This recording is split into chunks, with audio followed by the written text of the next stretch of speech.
ఉమ్మడి మహబూబ్ నగర్ జిల్లా కొందుర్గు మండలంలో విషాద ఘటన కూడా చోటు చేసుకుంది. దాడులు వేధింపులు తట్టుకోలేక ఓ దళిత మహిళ ఆత్మహత్యకు పాల్పడింది. 4 రోజులుగా న్యాయం కోసం పోలీస్ స్టేషన్ చుట్టూ తిరిగిన స్పందన లభించలేదని కుటుంబ సభ్యులు ఆరోపిస్తున్నారు. పోలీసులకు ఫిర్యాదు చేసినప్పటికీ నిందితుల నుంచి వేధింపులు కొనసాగాయని చెబుతున్నారు.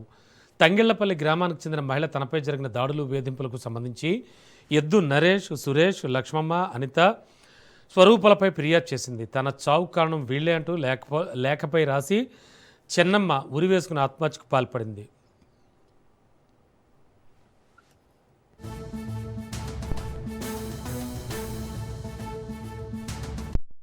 పోలీసు వాళ్ళు కొద్దిగా అధికార పార్టీకి అనుకూలంగా ఉన్నారు కాబట్టి కొద్దిగా నడుస్తుంది అట్లా. లేకపోతే ఈమె అధికార పార్టీకి అనుకూలంగా లేకుండా కరెక్టే స్పందించింటే రాజకీయాలు ఉంటాయి పోతాయి, ఎలక్షన్లలో లేవటప్పుడే చూసుకోవాలి.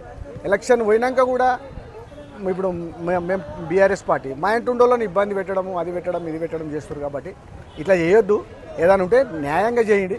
అధికారులు ఒకవేళ పోలీసు వాళ్ళు పట్టించుకొని మంచిగా ఇమ్మీడియట్గా పట్టించుకుంటే ఈమె కూడా కొద్దిగా చావపోను. ఆమె కొడుకేమంటుందంటే ఇప్పుడు ఈరోజు పోలీసు వాళ్ళు మా అమ్మను గట్టిగా పట్టించుకుంటే ఆయన పిలిచి బెదిరించుకుంటే మా అమ్మ బతుకుతుండేనేమో, పిలవకపోయారు కదా అని ఆ పిల్లాడు బాధపడుతుంది. కాబట్టి ఊళ్ళో రాజకీయాలు ఎట్లున్నాయంటే ఓట్లు వేయలేదు, వాళ్ళని కక్షపూరితంగా వాళ్ళ భూముల కారణం వాళ్ళ ఇళ్ళ కారణం ఇబ్బందులు చేయాలి కాంగ్రెస్ పార్టీ మేము అని వాళ్ళు చెప్పుకొని ఇబ్బంది పెడుతున్నారు. మా ఇంటి ఉండేటోళ్ళని బీఆర్ఎస్ వాళ్ళని కానీ, బీజేపీ వాళ్ళని కానీ, సిపిఎం అన్ని పార్టీలను మిత్రపక్షాలను మేమంతా కలిపి మాట్లాడుతున్నాం ఈరోజు.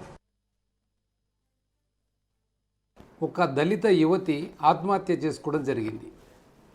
దాని నేపథ్యం పరిశీలిస్తే ఆమె పైన వారి గ్రామస్తులు దాడి చేస్తే వారం రోజుల నుంచి ఆమె పోలీస్ స్టేషన్కి దాదాపు 2-3 సార్లు పోయి కంప్లైంట్ చేసి రావడం జరిగింది.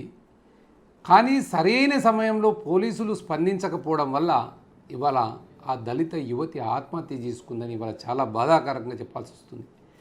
ఇవాళ షాద్నగర్ నియోజకవర్గంలో పరిస్థితి ఎలా జాగురించిందంటే పోలీస్ స్టేషన్లో ఎఫ్ఐఆర్ చేయాలంటే అది దళితులు కానీ, ఎస్టీలు కానీ, బాధితులు ఎవరైనా సరే